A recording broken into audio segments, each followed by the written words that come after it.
אנחנו דיברנו בפרק הקודם, אני ממשיך את ההקשר, שהשחיתות לא הייתה כל כך גלויה בשנות ה-50 ושנות ה-60, והיום השחיתות היא פשוט בפרצוף של כולם, כאילו, אתה הולך ברחוב, מהמקפצה, כן, כל מי מהמקפצה. שתפגוש והוא לא בונה חופשי או שוטר סמוי, יגיד לך, כן, אחי, הגנבים למעלה חוגגים. כל אחד, כל אחד, לא משנה איפה תפגוש אותו, וכמובן, אם הוא יחשוד בך שאתה סמוי או משהו, אז הוא ישמור את המילים שלו לפה. אני לא דופק חשבון, אז אני חושף את כולם, ולאן שאני לא הולך, יש לי את הליווי הצמוד שלי, שזה לדעתי סוג של טופח לי על השכם. הכרת ערך. כן, אם המערכת עושה מאמץ לעקוב אחריי כל כך הרבה שנים, לעשות לי רצח אופי כל כך הרבה שנים, אה, כנראה שאני שווה משהו, אתה יודע. זה מזכיר לי את הסיפור של האבן רוזטה, שמי שמצא את האבן רוזטה, הוא רצה לשלם לבדואים כל כך הרבה כסף על איזה משהו, שיחצבו אותה או שיסחבו אותה, שהם לא הבינו מה הוא משקיע כל כך הרבה כסף באבן הזאת, אז הם חשבו שאולי יש בפנים זהב, אז הם שברו אותה. אז אתה יודע, זה כבר, בסיפור שלי, זה כבר, מי שהתחיל להתעסק איתי, אולי עוד הבין על מה, והבא בתור אחריו, אולי עוד הבין על מה, אבל מי שעכשיו כבר רודף אחריי, כבר אין לו שום מושג על מה. זה כבר רק, אתה יודע, זה כמו שלפעמים אתה רואה תור באמצע הדרך, ואנשים עומדים בתור, כי אנשים עומדים בתור. הם כבר לא יודעים ממה התחיל הסיפור, הם כבר מטפסים אחד על השני.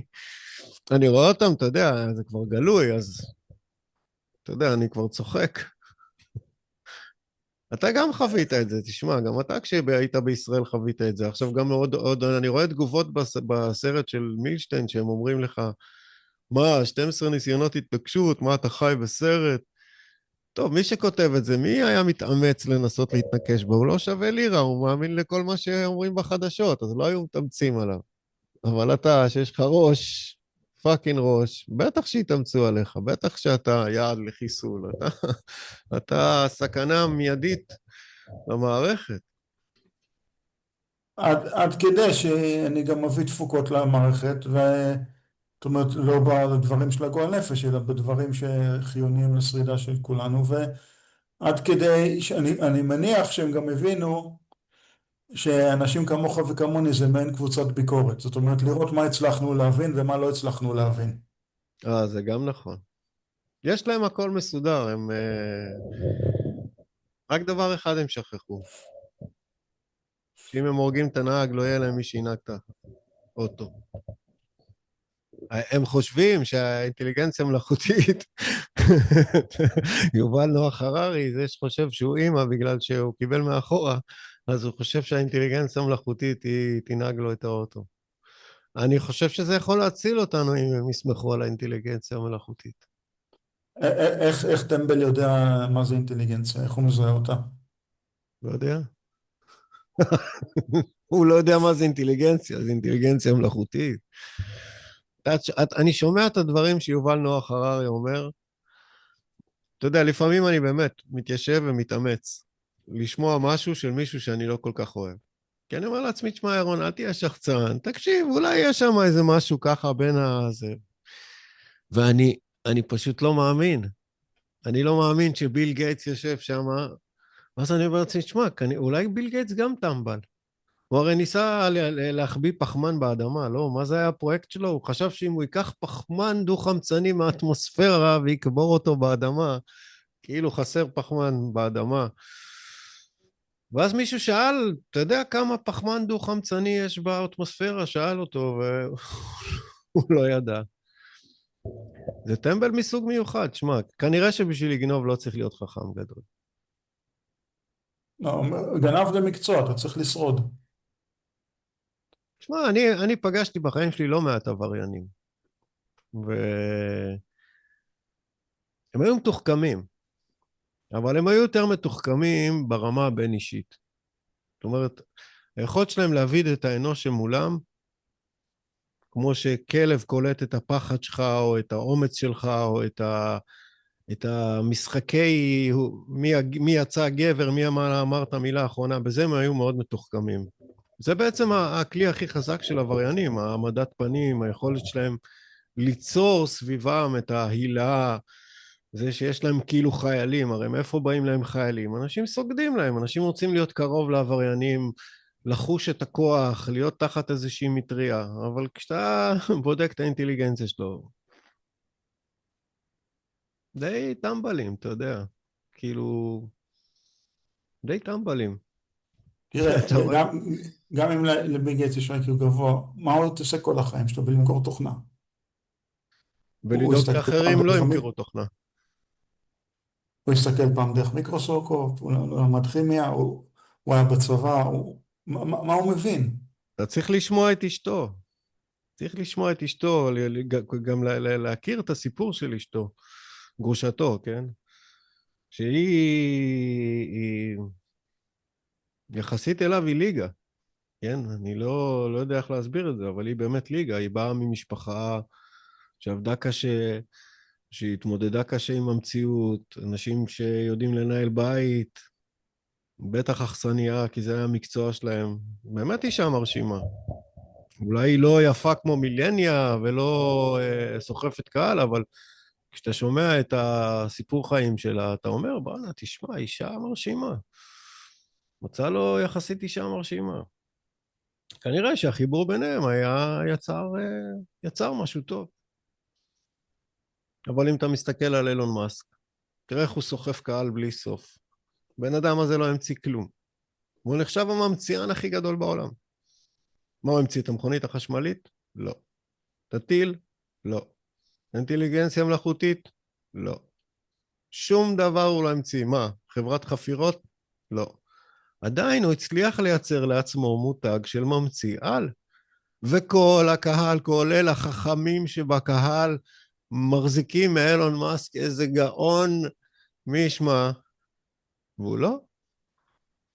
מה שמעניין זה שלאחרונה הוא הבין מה שפרסמתי כבר לפני איזה 5 שנים, אם לא יותר, שסכום חברותיו זה החזון של total recall. כן, אני זוכר באחת התוכניות שדיברת על כמה total recall, עד כמה זה מין כתב לעתיד. שזה סיכום היכולות שהוא מפתח. שהבטריות נכנסות לרובוטים, שיש לך בריינלינק וסטארלינק וכל החפירות, אוקיי? וכל הטילים. אני כבר אז הבנתי, פרסמתי בבלוג שלי, שהטוטל מה סאם, הכתובת של הבלוג שלך? רק בשביל הצופים. הבלוג שלך והאתר שלך בטלגרם, ומה יש לך באודיסי? אוקיי, הבלוג שלי נקרא נצר, NETZER קונסלטינג, במילה לאט אחת, לאט, נצר, אין, נצר קונסלטינג, איך האותיות? N-E-T, קון, SULTING, טוב, ייעוץ. אני אכתוב את זה בפרטים בשביל שיהיה להם, כי אני חושב שהחומר שמפורסם אצלך הוא גם מפורט וגם מעניין, וגם יש לך באודיסי, נכון? רגע, נצר קונסלטינג נקודה וורדפרס נקודה קום, יש שם עשרות מאמרים יוצא דופן, יש באודיסי, יש לי גם כן, קראתי לעצמי קראוט אקספרט, Kraut, אתה מעלה את הוידאוים שאתה מקליט איתי שם גם, או שאני צריך לשלוח לך? פעם שעברה שהיינו מקליטים היית מעלה את זה בעונה הקודמת לפני שנה. תראה, אם אתה שם את זה בטלגרם אני יכול להוריד את זה ולהעלות את זה. בטלגרם מה מה יש לך? תראה, אתה מעלה ליוטיוב, זה כבר טוב. מה שאני שם שם זה דברים שמגיעים בטלגרם לגבי הודעות של רופאים בפשעים נגד האנושות של הממסד, דברים של ג'יהאד, יש שם מספר מאות דברים, זאת אומרת סרטונים שהגיעו, ש... כדי שישאר רקורד, דברים שיוטיובר העיפו אותי כבר לפני כמה שנים טובות. מה, אבל ואחרי גם אותי 7 יעיפו באוקטובר, מתישהו, זה בסדר, אני לוקח את זה בחשבון. כרגע אני מנצל את זה שכמו שאתה אומר, אנחנו קבוצת ביקורת, אז הם אומרים, בוא נשמע מה יש מה לחבר'ה האלה, הצלחנו לגלות? מה כן, הצלחנו לגלות? על מה עלינו. כן, ומה עוד לא? איפה הם יכולים להתחבא? כן. עדיין. זה מעניין שכל הזוהים האלה, כל הכנופיית גנבי עולם, פושעים נגד האנושות, לא מעט מהם חיים בישראל. ומתחברים לישראל, ובאים לישראל, ותומכים או לא תומכים בישראל. כמובן, בואו לא נשכח שזה שקרני על, אז התמיכה שלהם היא שנויה במחלוקת. אילון מאסק שבא לפה לארץ ועשה מעצמו איזה גיבור אהוב. ישראלי, היום שאלו אותי, תגיד, למה ישראל כל כך ישראל? אמרתי, מה אתם רוצים? זה המקום הכי נכבש בעולם. אם תדלגו רגע לאימפריה העות'מאנית, לכו אחורה, תראו, לא היה דת, תרבות או עם שלא רצה לכבוש את המקום הזה, בעיקר בגלל שהקודם כבש אותה, והקודם קודם כבש אותה, והקודם לא, קודם... בגלל שהיא באמצע הדרך בין אפריקה לאסיה, בין אירופה להודו, זה הצנטרום זה של סנטרום הטראפיק. מבחינה גיאוגרפית, אבל גם זה הפך להיות סנטרום מבחינה דתית. זה הסנטר של כל העולם הנוצרי, וכל העולם המוסלמי, וכל העולם היהודי. בכלל, כששואלים, כשאני מדבר עם איזה אנשים מהמזרח, אם זה הודו הלא מוסלמית, אם זה סין ומזרחה, אתה באמת רואה אצלהם את הפליאה של על מה הסיפור? על מה אתם רבים?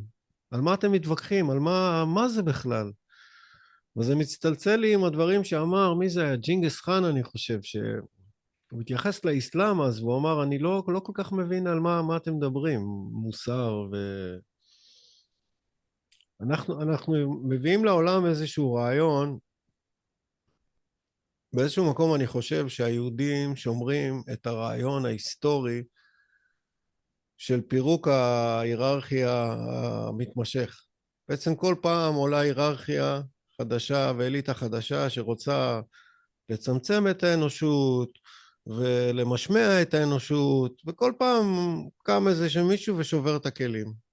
ממש סיפור יציאת מצרים, יש פרעה, הוא רוצה לחסל את החכמים, מי זה אלה, עוד מעט יעלו עלינו, הווה נתחכמה לו, כל עליה הזכר הילוד היאורה, וכל פעם בא איזה משה ומפרק את הסיפור הזה ומתחיל מההתחלה, והיהודים סוחבים איתם את הסיפור הזה וכל פעם הם מספרים אותו מחדש. וכל פעם שעולה איזה אימפריה היא לא יודעת מי זה היהודים האלה. היא לא יודעת שהיהודים האלה כבר פירקו אימפריות אחרי אימפריות אחרי אימפריות אחרי אימפריות, וגם האימפריה הזאת, שהיא אימפריה עולמית, עם אינטרנט וסטארלינק ושקרונה ורבירבונה, גם אותה נפרק. למען האנושות כמובן, אנחנו לא מפרקים אותה נגד האנושות, למען חיי האנושות, כי האליטה הזאת... הן מתפרקות לבד, כי זה עץ שצומח לתוך השירותים, זה טוילטרי. טוב, תראה, זה שאנחנו כנביאים מפוזרים בכל העולם ולוחצים על הנקודות הנכונות וכבר לא צריך נביא אחד שאפשר להוריד אותו, זה לא אומר שאין מישהו שעושה את המאמץ כל הזמן לפורר את ההגמוניה. תראה, לא באמת הייתה הגמוניה. אוקיי, בסוף מלחמת העולם השנייה, מדינות כמו גרמניה ויפן נשארו בעמדה טובה לטכנולוגיות, הם לא הפסיקו את זה. הם לא נהיו פתאום טמבלים וכלומניקים. אז אמריקה ניצחה, ולא קרה כלום. הם שמו את הלבנים מחדש אחת על השנייה והמשיכו. כי כנראה שזו לא הייתה באמת מלחמה אמיתית. לגמרי. זה היה ביזנס. ברגע שהאמריקאים קיבלו מה שהם רצו, שיהיה רשום על הנייר שהם בעלי המניות, אז הם הלכו לפאב לשתות ביחד כולם, וזהו. עשו happy hour. כן. והכריזו על שלום ועל דיטרנס, והפחידו, ואכלת בבונה והלכו הביתה. כן, הפחידו את כל העולם בפצצת אטום. היפנים אכלו איזה 50-60 שנה עד שהתחילו לפקפק, ועד היום הם מפחדים מהפצצת אטום אגב.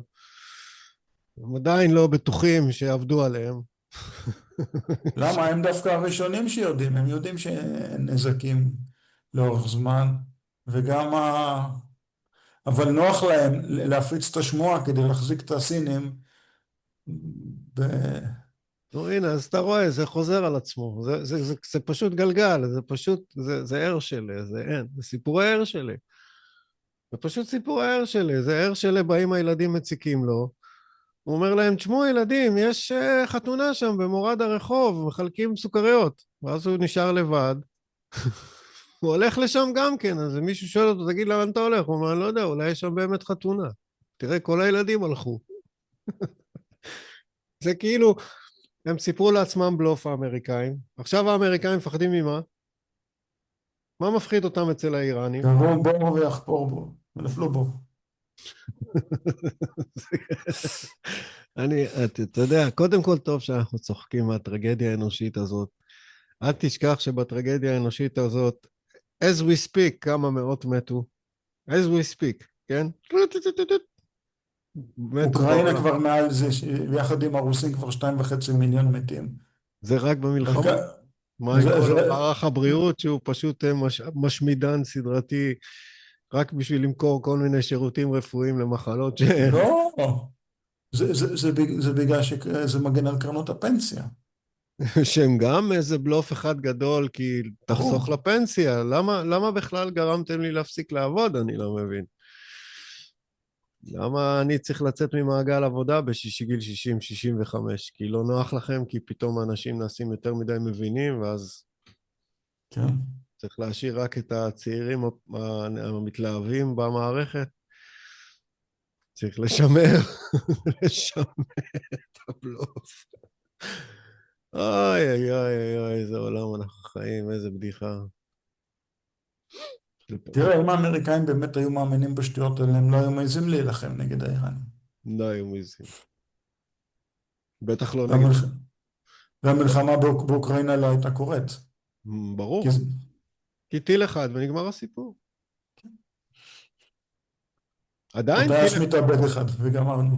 עדיין טיל אחד יכול לגמור את הסיפור, הם פשוט לא מדברים על הטיל ההוא שיכול לגמור את הסיפור. מדי פעם מישהו מדבר על זה והופ, זה נעלם. אבל כן, בשקט אפשר להסיע משאית אחת לתוך סיאטל, וזה גיים אובר. או כל הנ"מ הזה, אתה זוכר את מתיאס רוסט שעם פייפר נכנס למוסקבה, לכיכר האדומה? עכשיו, לא מזמן. לא, לא, בשנות ה-80. בסדר, כן. נ"מ, הנ"מ. טייס גרמני אזרח לקח את הפייפר שלו, את הצסנה, נכון, נכון, נכון, ונחת בכיכר האדומה, נכון, כן, נכון. תשמע, כשאתה טייס, זה כמו להגיד לבניי כמוני שצריך להיזהר מהקיר. תשמע, אני בניתי קיר. אני יודע מה זה קיר. אתה יכול להפחיד מישהו אחר מקיר, אבל אותי... אני יודע איך בנוי הקיר, אני יודע איזה עוצמה יש לקיר, אני יודע ממה נופל קיר, הפלתי קירות. אתה יודע, לפעמים אנשים רואים כל מיני גנרלים בצבא שהם כאילו גיבורים. הוא לא גיבור, הוא פשוט יודע איפה לא לעמוד. הוא יודע איפה לא לעמוד, איפה אין סכנה, איפה אין טווח ירי, איפה אין קו ראייה, אז שם אתה יכול להיות קוף ראשי. כן, זה כוחה של החוכמה. החוכמה היא כלי הישרדותי. כלי הישרדותי חשוב. ובשנות ה-80 היה גם מיג 23 של מזרח גרמניה, שהוא טס מערבה, טייס הפליץ, והוא חצה את כל מערב גרמניה ונכנס באיזה בית. זה המטוס הזה שטס לבד? כן, המיג 23. כן, כן, טס באמצע השמיים, מטוס סילון גדול, לא תגיד כן, קטן בגובה העצים, שלא רואים אותו, איזה סילון גדול מדגם צבאי, ופעם ראשונה שגילו אותו שהוא נכנס בתוך בית. כן. טס לבד. עבר איזה 300 קילומטר ונכנס לתוך בית. מה זה 300 קילומטר? הוא חצה את כל אירופה או משהו, לא? מה זה לא, היה? לא, רק את גרמניה המערבית. זה יאללה. מה זה? הוא היה עוד מיג 23 סורי שנחת ברמת דוד. איפה הגששים? איפה הגשש החיוור שצריך אותו? הם היו אלופים בלהסביר את זה. נגמר לנו הזמן.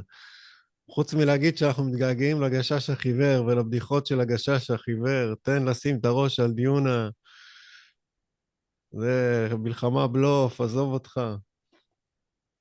בוא נסיים ונתחיל את הבא בתור.